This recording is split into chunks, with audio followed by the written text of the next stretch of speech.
Guys నేను చెప్పా కదా ఫంక్షన్ ఉంది అనేసి. ఫంక్షన్ అయిన వెంటనే కొన్ని ఫొటోస్ వీడియోస్ తీసుకున్నాము కజిన్స్తో.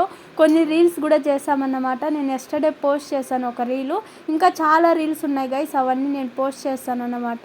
ఇంకా ఫోటోల విషయానికి వస్తే ఫొటోస్ ఎక్కువే తీసుకున్నాము, బట్ కెమెరాలో తీసుకున్నాం కాబట్టి ఆ కెమెరామెన్ ఒక్కటి కూడా మాకు లింక్ షేర్ చేయలేదు. అట్లీస్ట్ ఆ ఫోటోనన్నా సెండ్ చేద్దాము అనుకున్నాను, ఈ వీడియోలో అన్న అటాచ్ చేద్దామని వెయిట్ చేశాను అన్నమాట.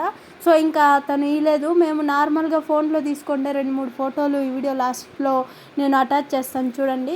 ఇంకా వర్క్ అయితే ఉంది గైస్, ఈరోజు కూడా లీవ్ తీసుకోలేదన్నమాట. ఇంకెట్లా ఆఫ్టర్నూన్కి అంతా ఫంక్షన్ అయిపోతుంది, తర్వాత అంతా వర్క్ చేసుకోవచ్చని నేను అనుకున్నాను. బట్ అస్సలు కాలేదు వర్క్. ఆ రోజు ఫ్రైడే కాబట్టి కొంచెము సాటర్డే కూడా వర్క్ చేసుకోవచ్చు అనేసి ఆ కాన్ఫిడెన్స్తో వర్క్ కొంచెం చేశాను. ఇంకా కొంచెం పెండింగ్ ఉండింది, మళ్ళీ కంప్లీట్ చేసేయాలండి. మీరైతే మన ఛానల్ని ఫాలో అయిపోండి.